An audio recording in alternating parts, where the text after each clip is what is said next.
Hello, and welcome to the Spicy Pod Sleep Stories. I am Michael, and tonight I invite you into a world where ancient secrets awaken beneath the silver light of the moon. Thalia Ashmore, a fearless diplomat caught between two worlds, and Lucan Morin, a wolf prince haunted by his past, find themselves bound by a mysterious magic beyond their control. Together, they must navigate treacherous courts, whispered betrayals, and the fierce pull of a bond that could either unite or destroy them. Join me as we unravel a story of passion, trust, and the courage it takes to love beyond the beast within. The road twisted like a scar through the forest, old, narrow, and swallowed by pines that whispered secrets between their ancient limbs. As dusk bled into night, a carriage wound its way along the path, its wheels cracking over frost-hardened earth. Inside, cloaked in silence and reluctant diplomacy, sat the envoy. Her name was Thalia Ashmore, young for a diplomat, yet already known in high halls for her sharp mind and sharper tongue. She had negotiated ceasefires, cooled tempers, and held her own among power-hungry men twice her age. But this was different. This was the summit with the beasts. The carriage rocked as it climbed the final ridge. Then it stopped. She stepped out into the hush of twilight and faced Black Pine Keep, a fortress carved into the cliffside, veiled in creeping ivy and the scent of winter moss. Torches lined the entrance like wary eyes. Somewhere beyond those heavy doors, the wolves waited.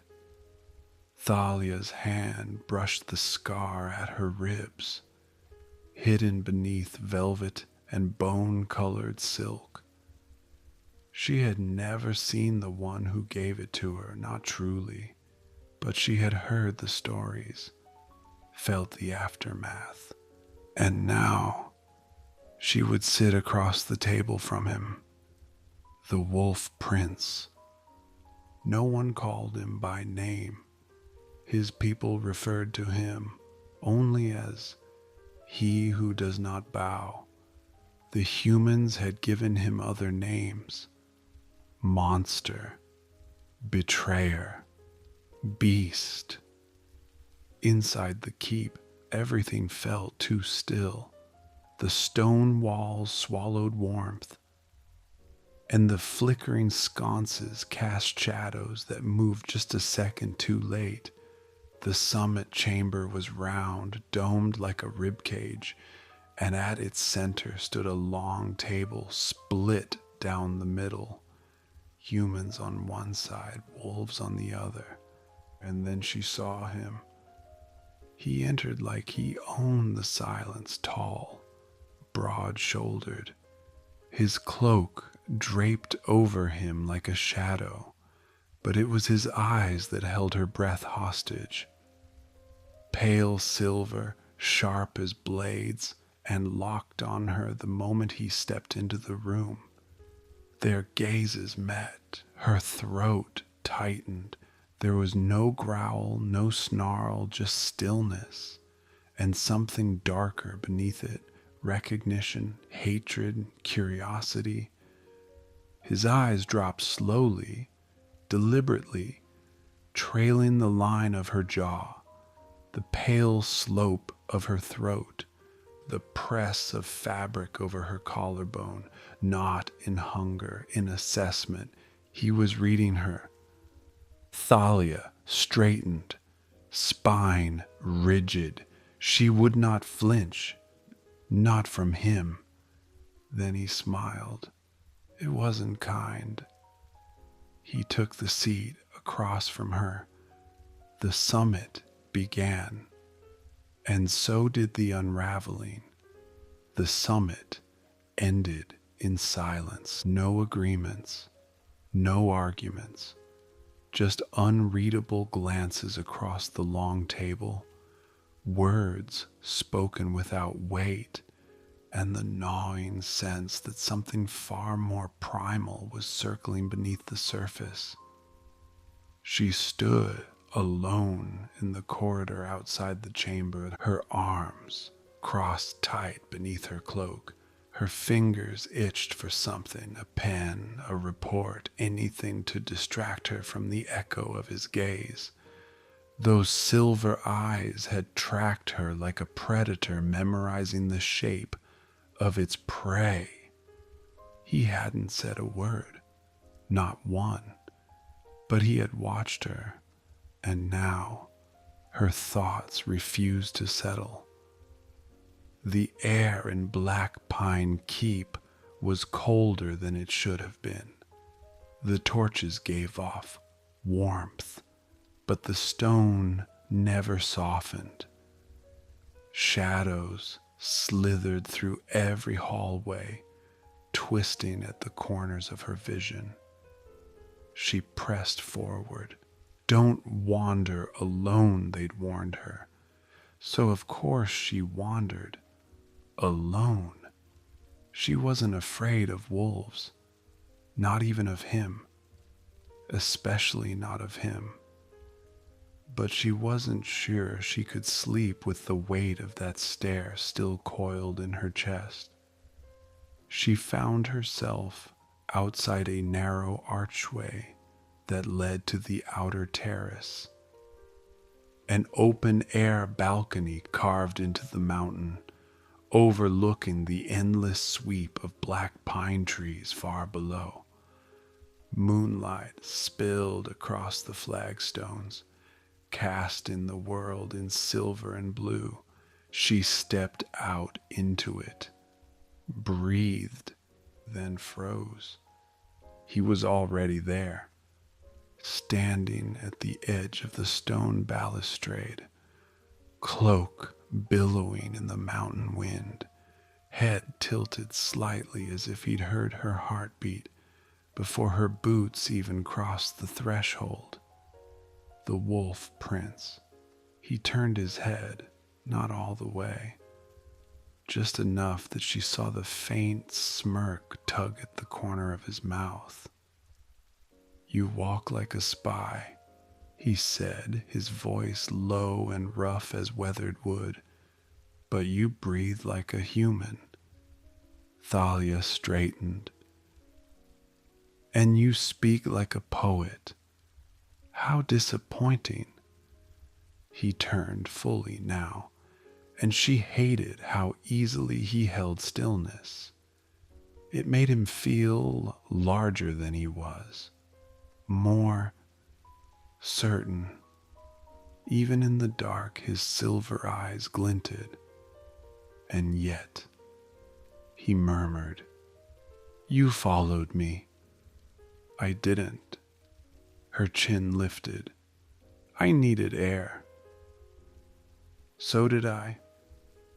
He stepped toward her. "But I doubt that's all we need."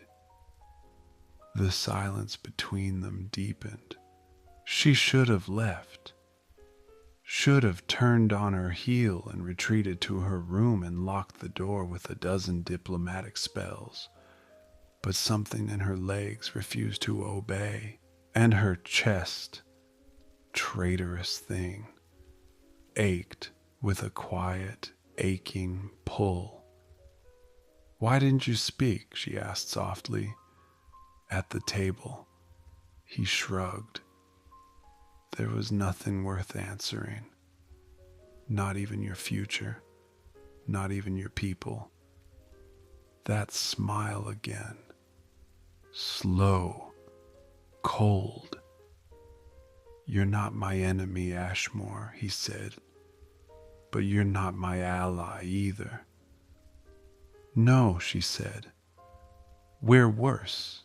We're possibilities. His eyes flicked down to her lips. Is that what you think we are? He asked. You and I? Thalia's breath caught. She didn't step back. She didn't step forward either. She simply stood in the moonlight, heart stumbling behind her ribs, throat dry, and something dangerous, something ancient, unfolding in the air between them. Then he was beside her, not touching, but close enough that she felt the heat of him. Wolves were supposed to be cold-blooded when they shifted, but he radiated warmth like a furnace barely leashed. If I wanted war, he said, I wouldn't be standing here. She turned her head to face him, and if I wanted peace, I wouldn't be talking to you alone in the dark. The tension stretched, electric, unresolved. Then so low she barely heard it, he said, That's the problem with you humans. You think everything is either war or peace. His eyes locked onto hers again, and for a moment, something unspoken passed between them. Not a truce, not yet, but something far more dangerous. The storm arrived with no warning. 1 minute, the summit was quiet, tense but dry, and the next, the sky split open, wind howling through the mountain like a beast unchained. Rain fell in sheets, cold and sharp, and the guards scrambled to lock the outer gates as thunder rolled through the stone. Thalia had just finished reviewing the day's transcripts when a knock at her door interrupted the silence. A soldier, pale, breathless. The prince has gone into the pass, he said, alone. She blinked. Lucan Morin? The man nodded. There was a breach. Scouts caught movement near the western cliffs. He went to check it himself before the storm hit, but he hasn't returned. Thalia cursed softly under her breath. Of course he'd be reckless. Of course he'd hunt danger like it was the only thing that made him feel alive. And for reasons she didn't understand, reasons she wasn't ready to name. She grabbed her cloak, tucked a dagger into her boot, and followed.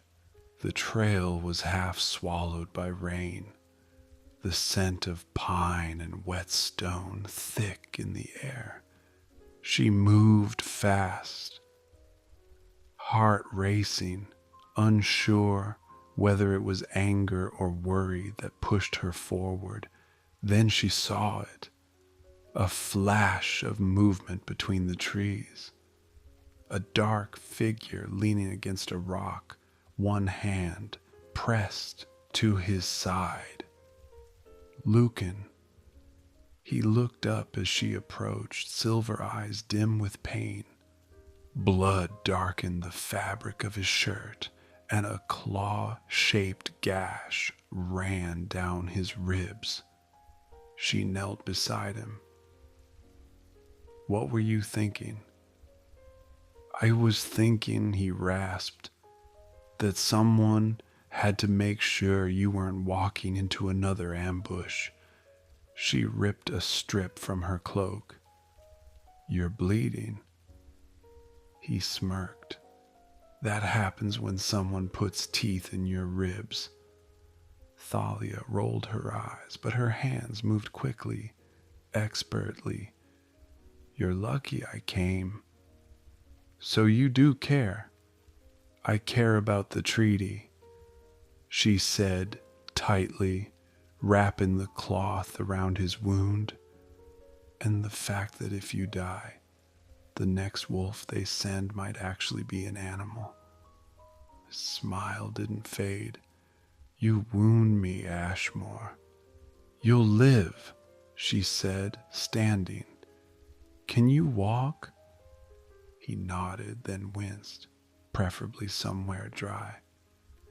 They found shelter in a nearby cave, just deep enough to block the wind, just high enough to stay above the rising puddles.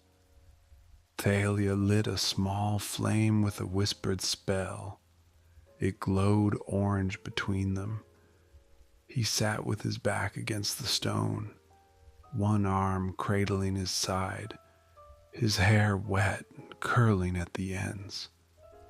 The shadows made his eyes gleam, like something not entirely human still simmered just beneath the surface.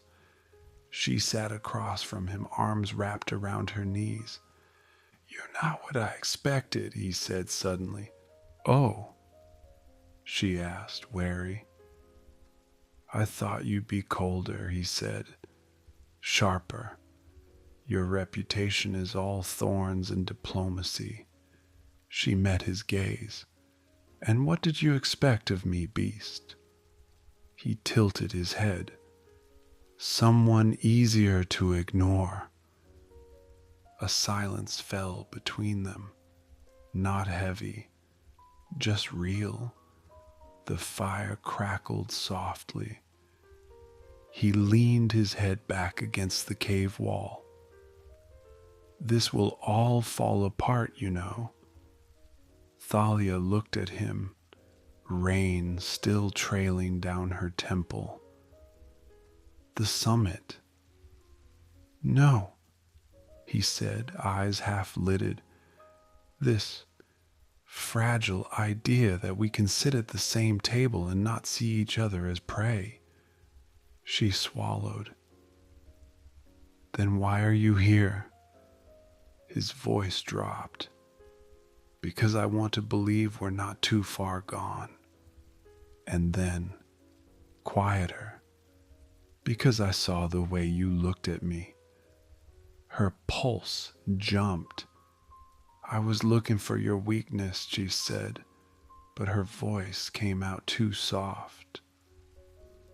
No, he whispered. You were hoping I wasn't the monster they said I was. She didn't answer. They sat in silence, the fire warming their skin while something far more dangerous warmed the space between them. There was no kiss, not yet. Just the quiet understanding of two souls too proud to admit they were already circling one another outside. The storm raged. Inside, something else stirred. Not peace, not yet, but something like the beginning of it. They made it back to Black Pine Keep before dawn. The rain had stopped, but the sky still hung heavy with gray clouds pressing low against the spires, and mountain peaks like the world had exhaled but refused to breathe again. Thalia barely spoke a word as they entered the keep's rear passageway, soaked and bruised, her cloak torn and Lucan's shirt soaked in blood. Servants scattered at the sight of them, not from the blood, but from him. Lucan Morin didn't even flinch. She left him at the infirmary doors, didn't wait for him to speak, didn't ask if he would let the healer near him. She just turned and walked the long corridor back to her quarters, jaw tight, heart still beating in her throat. But that night, she couldn't sleep. She lay still on the bed, candles burning low, the sheets tangled around her legs, and yet her skin felt fevered, restless, like something invisible pulsed just beneath the surface of her thoughts, a heat she didn't recognize blooming slowly in her chest. When she finally fell asleep, she dreamed not of war, not of courtrooms or political traps, but of breath, hot breath on her throat, a voice, low, dark, and velvet smooth, whispering her name against her collarbone, hands at her waist, pulling her into warmth, silver eyes glowing in the dark, the steady thrum of a heartbeat that wasn't hers. She woke, breathless, and not alone. He wasn't in the room, but she felt him, as if the remnants of him had brushed against her dreams and refused to leave, as if the place his hands had been in the dream still ached with the memory of their touch. She stood too quickly, crossed to the window. Outside, the moon was waning, but not enough. 2 nights left, she thought, until the full moon. And suddenly she remembered something. Whispers from the old books, fragments of ancient treaties. A bond formed beneath the moon is no ordinary thing. She pressed her hand to her chest. Her pulse skittered like prey.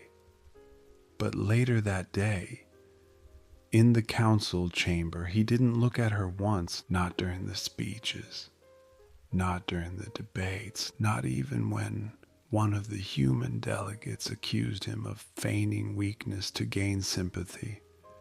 He stood there, silent, regal, unreadable. But as he passed behind her seat to leave the room, something brushed her shoulder.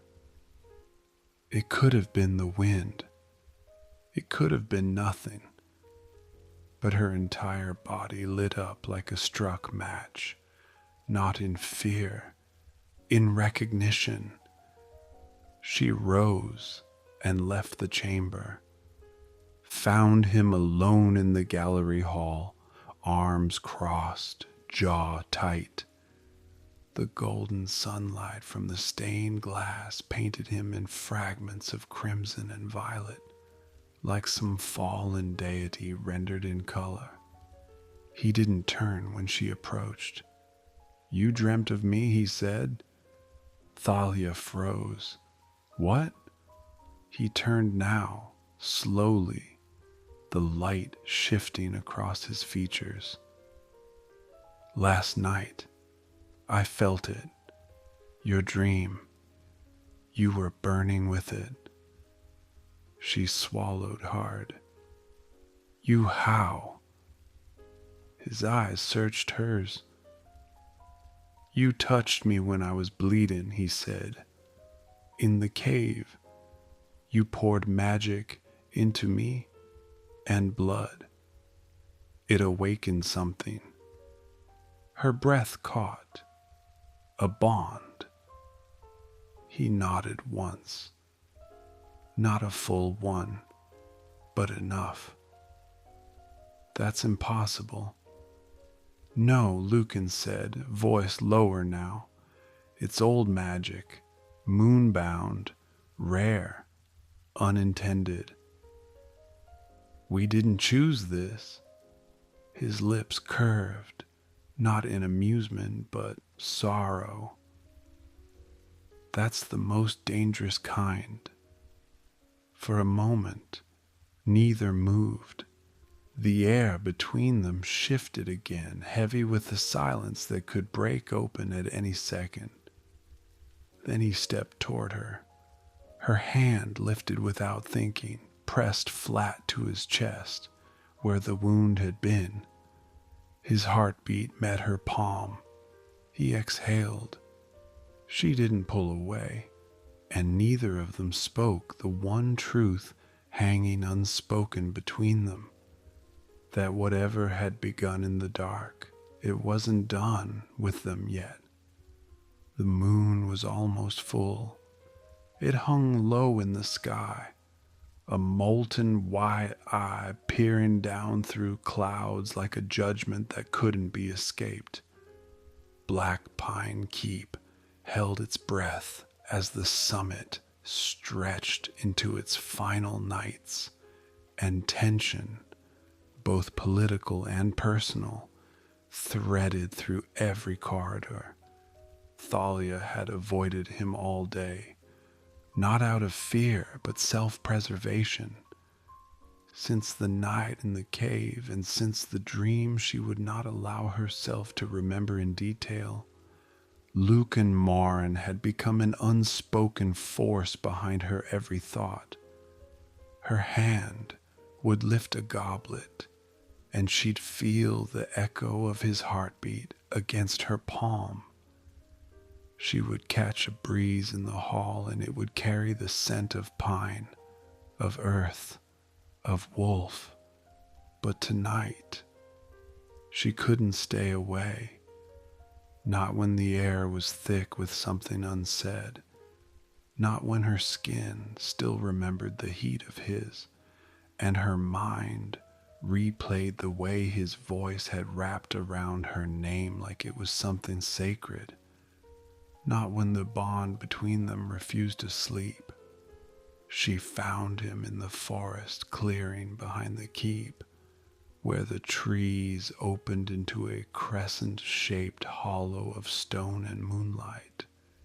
He stood barefoot in the grass, shirt discarded, back to her, his body tense, shoulders rolled forward, muscles locked as if bracing against a tide. She saw the tremor in his spine. "Lucan," she said softly. He didn't turn, but he heard her. "I told them to lock me in," he murmured, "to chain me to the lower chambers for the full moon, but when I smelled you nearby..." He swallowed hard. "I couldn't stay underground." She stepped closer, the grass cool beneath her boots, the scent of night alive around them. "You shouldn't be here," he said. "And yet," she whispered, "you're glad I am." At that he turned. His eyes weren't silver anymore. They were glowing, pale gold, and burning like the rim of the moon. She drew in a breath. "You're changing," she said. "I'm holding it back." His jaw clenched. "For you." Their gazes locked. "You should be afraid of me, Thalia," he said. "I'm not safe tonight." "You've never been safe," she replied. "That's never stopped me." He stepped toward her, barely restrained. His breath was shallow, his hands clenched at his sides. "I can hear your heartbeat," he said, voice hoarse. "It's louder than everything else." She reached up, brushed her fingers gently across his shoulder. His skin was hot, trembling under the surface. "You came to the woods to lose control," she said, "but you're still standing." His gaze dropped to her lips, barely. Then slowly, reverently, she placed her palm against his chest, over his heart. It thundered beneath her touch. Lucan closed his eyes as if the feel of her burned deeper than the shifting heat in his blood. "Tell me to go," she said softly. His eyes opened, glowed. "I can't." His hand rose, not quite touching her cheek, hovering, aching to close the distance. "If I kiss you now," he said, I won't be able to stop. Thalia looked up at him, the moon reflected in her eyes. Then don't stop, she whispered. Not yet. Their mouths met like a breath held too long, not violent, not rushed, but deep, as if the entire forest had been waiting for this moment to exhale. When he pulled her closer, his hand still shook, but not from the beast, from the effort of restraint, from the part of him that was still man, still prince, still his own. Her fingers curled into his shoulders. Her mouth parted under his, and the kiss deepened, aching, silent, full of all the things they weren't allowed to say. When they finally broke apart, their foreheads rested together, a breath mingling, heat trembling in the narrow space between them. I'm not just a man, he said, voice thick. I'm something else. Something darker. I know, she said, but when you touch me, I don't feel afraid. He leaned into her touch. I feel found. She didn't sleep that night. Not because of fear, not even because of the kiss, but because every part of her still hummed with his presence. As if her skin had remembered the shape of his hands, the warmth of his breath, the tension in his restraint. She could still feel his lips brushing hers, slow and sure, like he had memorized the taste of her and didn't want to forget. When she pressed her hand to her mouth in the darkness, it was still warm.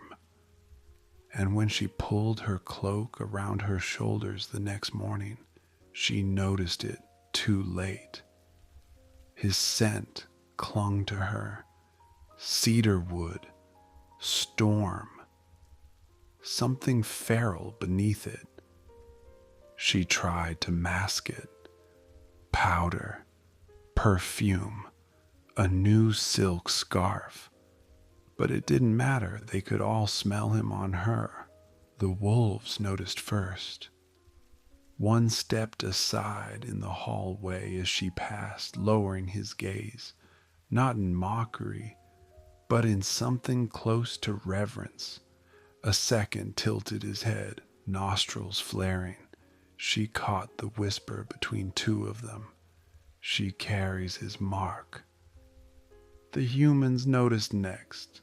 One of the diplomats, Counselor Saren, sharp-eyed and silver-bearded, watched her too closely at the midday meeting. When he leaned in near the end of the session, his voice was like iron wrapped in silk.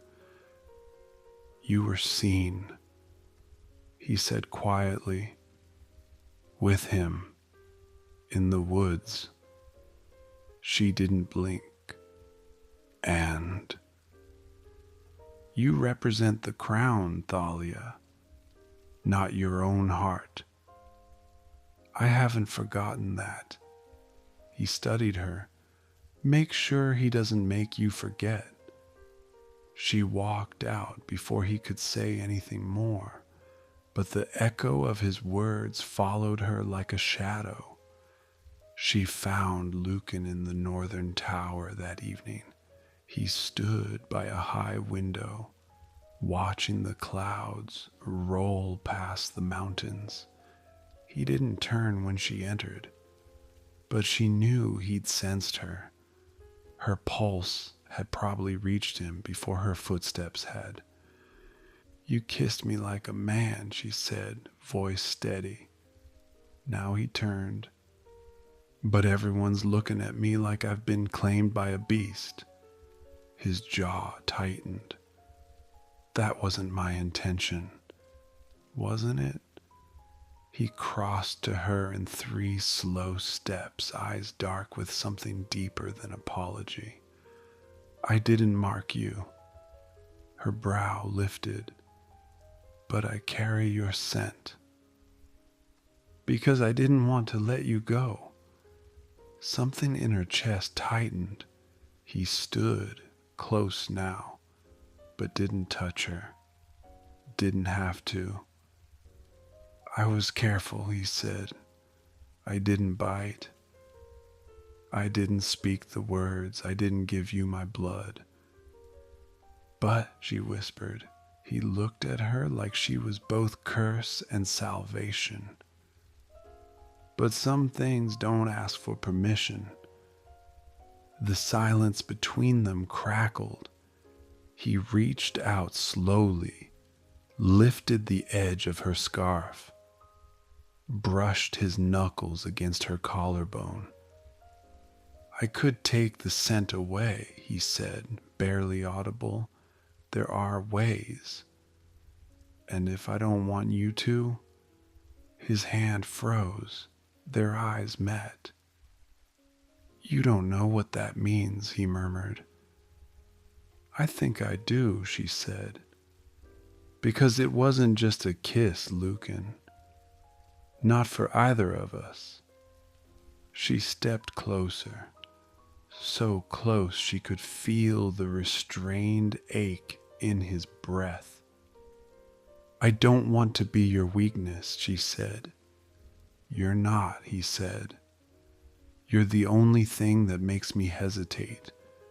That's not weakness. That's control. Her fingers curled into the front of his coat. Her voice dropped. Then don't take the scent away. For a moment, neither of them moved. Then, slowly, deliberately, he leaned in and pressed his lips to her temple, soft, reverent, aching with the things he wasn't ready to say aloud. When he stepped back, her skin still burned where his mouth had touched.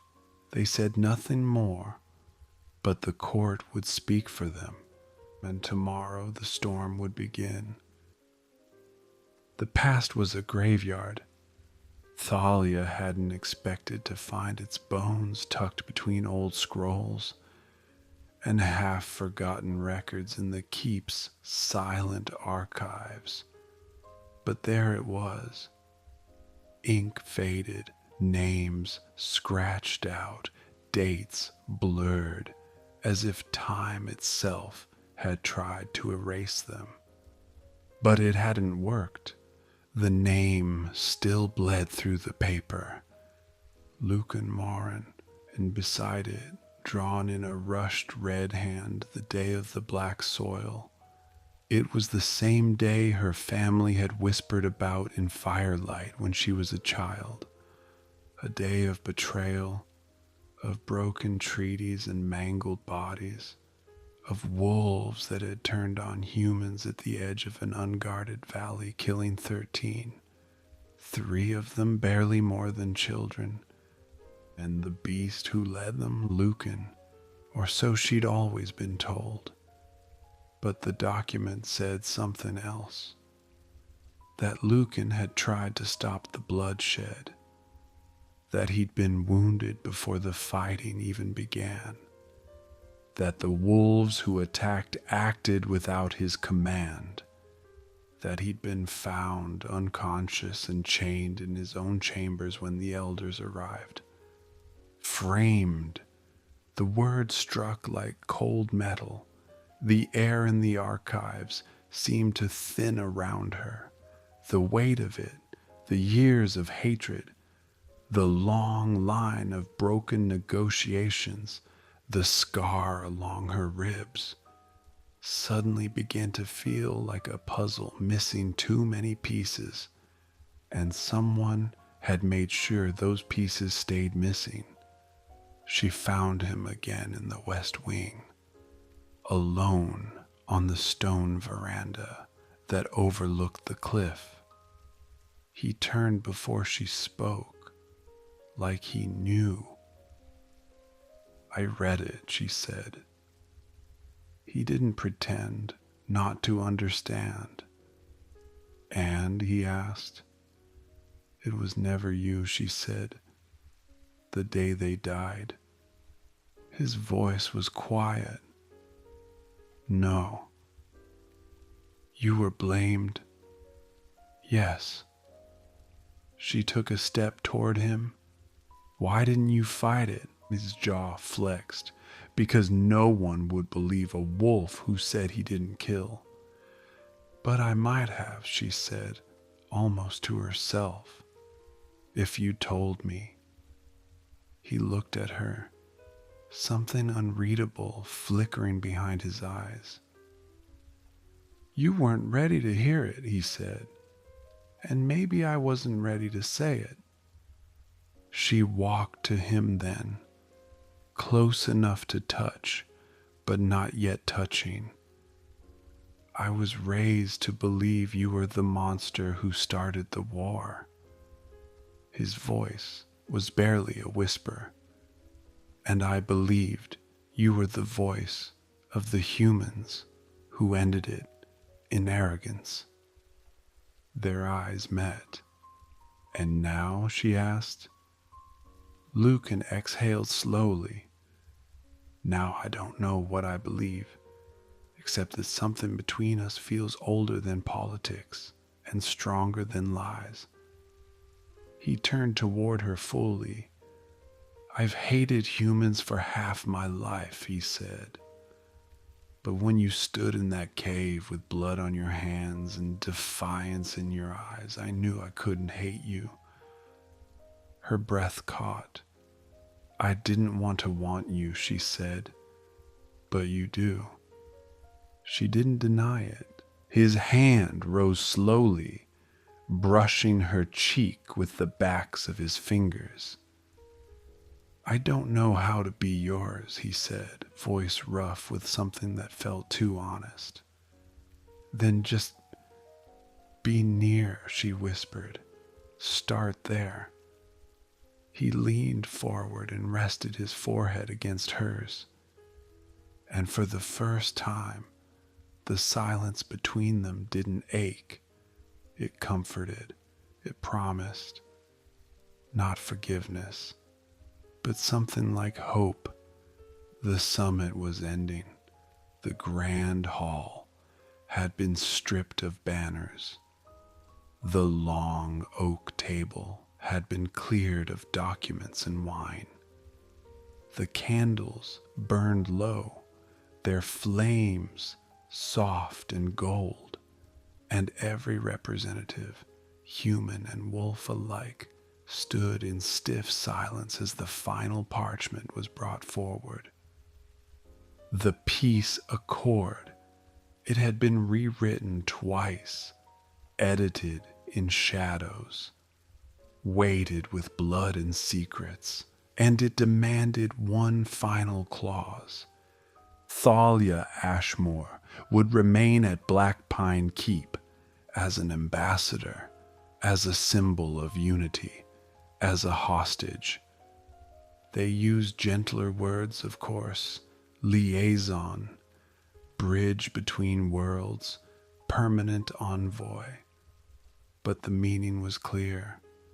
She would not return to her people. She would stay under the eye of the very beast she was supposed to keep leashed.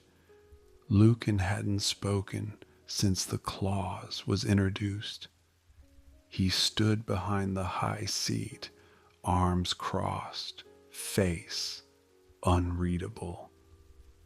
But his fingers twitched against the wood, the only betrayal of the storm beneath his skin.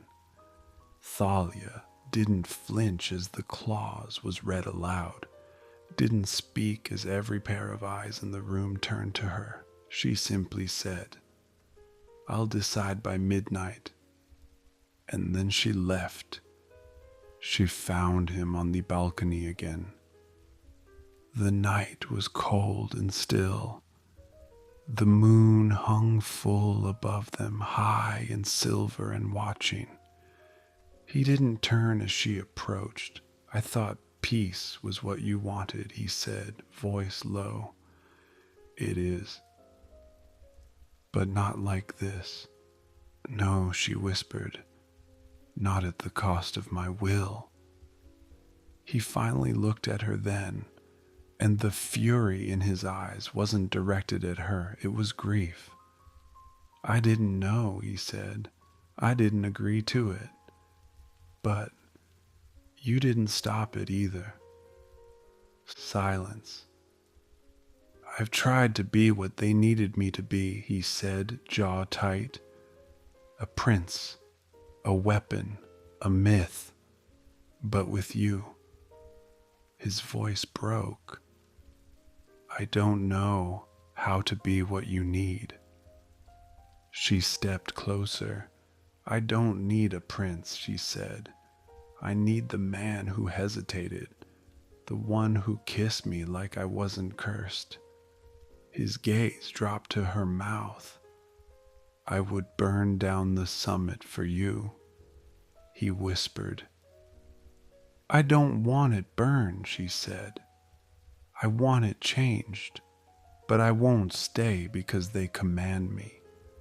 I'll stay only if... He kissed her, not with fury, with longing, with ache, with desperation that felt like a vow. She melted into him, her fingers twisting into his shirt, her heart beating hard enough to be felt in his chest. His arms wrapped around her, and he held her like he might come undone if he let go. When they broke apart, breathless, trembling, she said, if I stay, it won't be as your prisoner. He nodded. Then stay as the one who made the beast kneel. At midnight, she walked back into the summit hall. The treaty lay on the table, open, the ink still fresh, the final line still blank. She took the quill in her hand, paused, then signed, not as hostage, as equal. The room exhaled. A future had been carved into stone. But later, when the candles were out and the night returned to silence, a prince kissed the pulse of a woman's throat and whispered words no one else would ever hear. Not a promise of peace, but of something far more dangerous. A bond, a fire, a love that would never bow. The moon rose like a crown of ice and fire. It hung low and immense over black pine, silver bleeding across the mountaintops, as if the world held its breath to witness something older than treaties and deeper than blood. Thalia stood on the threshold of Lucan's chambers, her pulse loud in her ears. The scent of cedar and storm welcomed her in. He sat before the hearth, firelight painting shadows across his skin. His coat lay forgotten, his shirt unlaced, but it wasn't his body that drew her in. It was the silence, the way it hummed between them, the way it felt alive. She closed the door behind her, slow, sure. Lucan turned. I thought you wouldn't come, he said. I almost didn't, she answered. Why did you? Her voice was quiet, certain. Because I couldn't stop thinking about you. Because I feel you even when you're not near. A flicker in his eyes. He stood. The fire threw light across his chest, illuminating the long scar at his side. The one she touched that night in the cave. The bond, he said, it's growing. She nodded. I know. I don't know what it'll do to you, he murmured, or to me. We don't have to finish it, she said. Not yet. His gaze searched hers. But do you want to? Thalia stepped into his space, slow and steady. Her fingers found his chest again, just over his heart. It beat beneath her touch, slower now, heavy with meaning. I want to choose you, she whispered. Not because of fate, but because of what you've become. And what's that? Not a beast, she said. Not anymore. Lucan's breath hitched. He lifted her hand and pressed a kiss to her knuckles. Gentle, reverent, trembling with restraint. Then, in a voice like thunder wrapped in silk, he said, If I bind you to me tonight, there's no going back. Thalia met his gaze. Then don't ask permission. Silence, then fire. His lips met hers, not with hesitation this time, but surrender. Her back met the stone wall, her fingers threading into his hair, and his hands roamed the curve of her waist with aching reverence. He kissed her like he was starving, but when he broke the kiss, he didn't undress her. He didn't pull her to bed. Instead, he rested his forehead to hers and whispered, This isn't about hunger. His thumb brushed her cheekbone. It's about home. Then he knelt before her. She froze. Lucan, he looked up at her, not as a prince, not as a wolf, as a man. I've fought every instinct to claim you, he said, but tonight I kneel because I want you to choose. Her throat tightened. Lucan, I won't mark you. I won't take what's not given. But if you reach for me now, I will never belong to anyone else. Thalia knelt with him. Their foreheads touched again. Her hands cradled his face. She kissed him slow and deep, and in that kiss she gave her answer. The bond surged between them. A silver glow shimmered at their skin, like moonlight blooming from the inside out. Not magic, not power, recognition. Two souls, once strangers, now intertwined in something older than war and deeper than desire. Not broken, not tamed, moonbound. The bond changed everything. It wasn't visible, not like a scar or a crown, but it pulsed beneath their skin like a second heartbeat.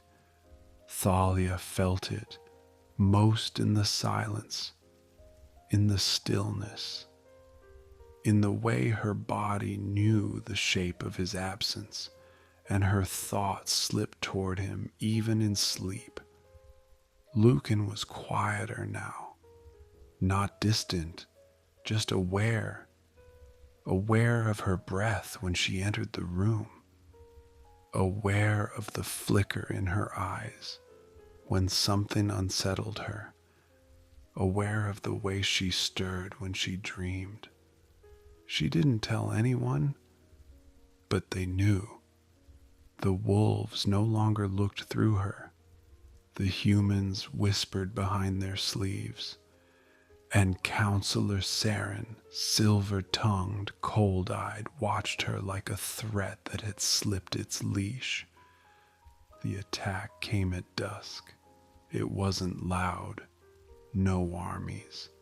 No declarations. Just a shadow in the hall, a whispered spell, and a dagger aimed for her spine as she crossed the corridor toward the western wing. She felt the shift first. The air turned electric, and then, before she could turn, before she could even scream, he was there. Lucan, a blur of movement, a growl that cracked like thunder. One hand caught the assassin's wrist, the other crushed him to the wall, and the dagger clattered to the floor. Useless. She is mine. Lucan snarled, voice no longer entirely human. The would-be attacker struggled, but one look into Lucan's eyes silenced him. They weren't silver anymore. They were gold, burning, unmerciful. And then, quiet, Lucan released the man, not out of mercy, out of control. He stepped back and turned to Thalia, hands trembling, breathing hard. "Are you hurt?" She shook her head, eyes wide. "No, I'm fine." His jaw clenched. "I smelled your fear." "You felt it?" "I always feel it now." The weight of that hung between them, not as a burden, as a promise. Later, after the guards dragged the attacker away, the elders demanded answers. How had he gotten so close? Why had the prince reacted like an enraged beast? Why was the human woman allowed to walk the halls without escort?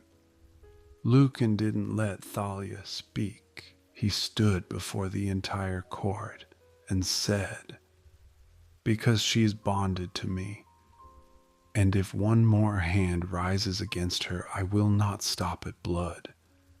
They could argue politics, they could spin treaties, but they could no longer touch her without facing him.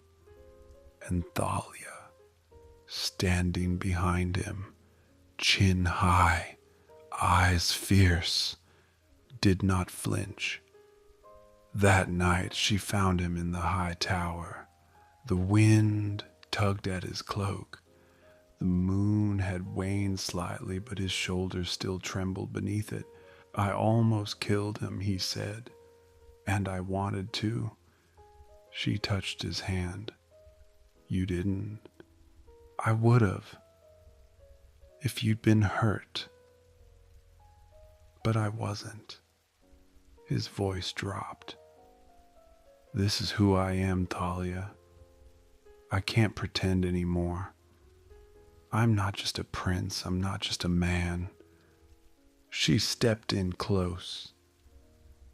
"I never asked you to be just one thing." He looked at her, haunted. A bond doesn't just give, it takes. I feel your fear, your anger, your joy, every emotion, every breath. It's mine now. Her hand rose to his jaw. "Then take it." "Thalia." She kissed him, harder than before, deeper, not sweet, claiming. And when they broke apart, her voice trembled, but not with fear. "With you," she said, "I'm stronger, not smaller." Lucan's eyes burned again, not with rage this time, with something closer to awe. And in the tower, under a sky heavy with stars, they stood together, unapologetic, unshaken, untouchable.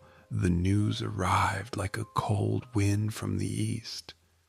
Ambassadors from the neighboring kingdoms had gathered beyond the borders, watching, waiting, whispering in gilded halls and shadowed taverns. The fragile peace carved between humans and wolves was unraveling before it had truly begun. Thalia felt it in every glance cast her way during the morning council, in every murmur behind closed doors, in every cold smile that didn't quite reach the eyes. Lucan was no longer just the wolf prince of Black Pine. He was a symbol, a threat, a wild card that could either unite kingdoms or ignite a war no one was prepared to fight. One evening in the high tower, she found him staring out over the dark forest, eyes sharp and hard as obsidian. "They speak of breaking the bond," he said without turning. She approached quietly. "They don't understand it." "No one does." His voice was low, strained. "They think if they sever what connects us, they break our strength. Then they don't know what we are." He finally turned, face shadowed but fierce. "They will try." "Let them," she said. "We've come too far to be torn apart by fear." He stepped closer, his hand reaching for hers, the one that still carried the faintest trace of cedar and storm. "They'll send assassins, sorcerers, diplomats wielding poison-tipped words." Her jaw tightened. "We'll face them, together." He studied her, admiration and love warring with something darker. "This isn't just a battle for peace," he said. "It's a war for our souls." She nodded. "And I'm ready to fight for mine." Their hands clasped tight, two halves of a whole forged in fire and blood. Outside, the court whispered, but inside that tower, Thalia and Lucan stood unyielding, a court of teeth and velvet, unbreakable. The attack came not with steel or fire, but with silence. It began in the early hours when the keep was still heavy with sleep, and the moon's light was a thin, silver thread through the shutters. Thalia awoke to cold fingers brushing her skin, cold as stone and just as merciless. She gasped, but the air around her seemed to shift. The bond that had pulsed so fiercely between her and Lucan dimmed like a dying ember. The heat was gone, the connection broken.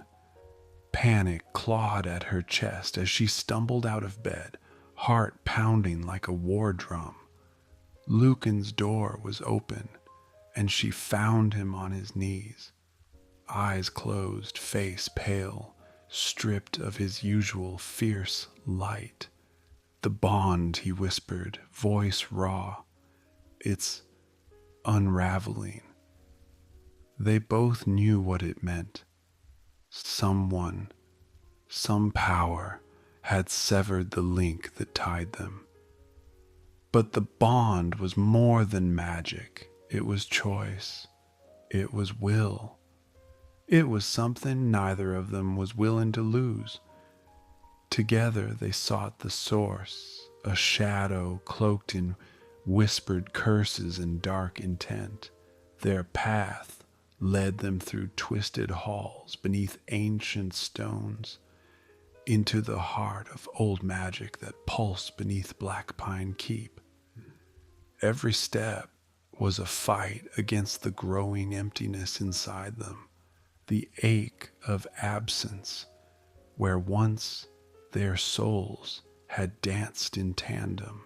Finally, in the forgotten crypts, they confronted the enemy, a sorcerer hungry for power, determined to undo what the moon had bound. But Lucan, even weakened, stood firm. "Your magic cannot sever what has been chosen," he growled. Thalia stepped forward, hands glowing with the light of her own awakening strength.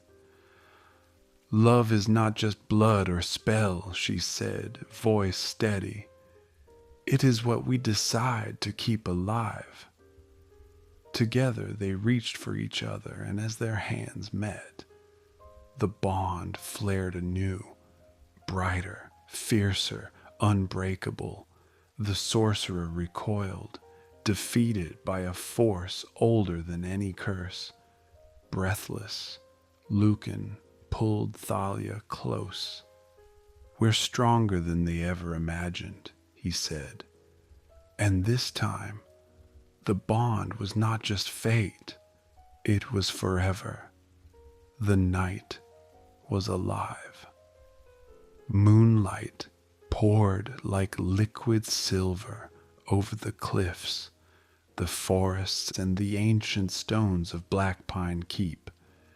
The air thrummed with magic, the kind that vibrates in the bones, in the heart, in the space between breath and silence.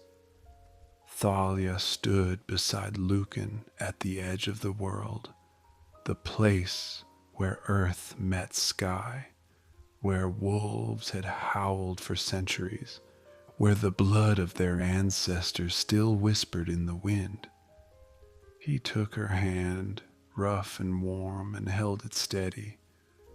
"Tonight," he said, voice low, fierce, unyielding, "we don't just bind our souls, we bind our futures, our choices, our truths." She met his gaze, silver eyes glowing with the promise of everything they had fought for. "No more hiding," she whispered. "No more running," he answered. They knelt together beneath the full moon, the circle of ancient stones rising like sentinels around them. The wind carried the scent of pine and rain and something wild and sacred. Lucan drew a small, twisted branch from his cloak, a token of the forest, alive with soft green buds. He pressed it into her palm. "Take it," he said. "Let it be the mark of our bond, not just magic, but a promise." She closed her fingers over it, feeling the pulse beneath her skin. Together, they spoke the words, the vow that sealed their fate, a promise woven from love, trust, and the strength to face whatever storms would come. Their voices rose with the wind, a song that only the moon and stars could hear. When they rose, the air between them shimmered, a quiet fire, a silent roar. Lucan brushed a stray lock of hair from her face. "You are mine," he said, not as a claim, but as a truth. "And you are mine," she answered, fierce and tender all at once. In that moment, they were no longer prince and diplomat, no longer beast and human. They were something new, a force unbroken, a love born beneath the moon, and forever. I hope you've enjoyed tonight's story. Good night and sweet dreams.